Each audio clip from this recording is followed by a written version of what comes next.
మారని దేవుడు ఆయన, మార్పు చెందని దేవుడు ఆయన, నేటికి సజీవుడు ఆయన.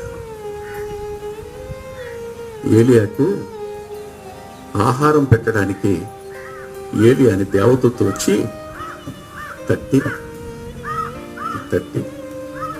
విచిత్రం చెప్పిన ఎవరు తట్టారో కూడా పట్టించుకోలే ఏలియా. లేచి అన్నం తిను అనగానే కళ్ళెత్తి చూశాడంట, రొట్టెలను నీళ్ళ బుడ్డి కనపడింది, తినేశాడు, మళ్ళీ పడుకున్నాడు, మళ్ళీ నిద్రపోయాడు. బా, అసలు ఊహించారా మీరు? ఎవరిచ్చినటువంటిది విశ్రాంతి? అతనికి అవసరమైన ఆహారం పెట్టడం మూడోది. నిద్రనిచ్చాడు, స్పర్శనిచ్చాడు, లేపి అన్నం పెట్టించాడు, అన్నం తిన్న తర్వాత మళ్ళీ నిద్రించాడు.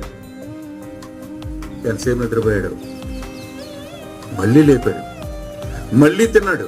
ఇప్పుడు అన్నాడు, నీ శక్తికి మించిన ప్రయాణం ఉంది అని.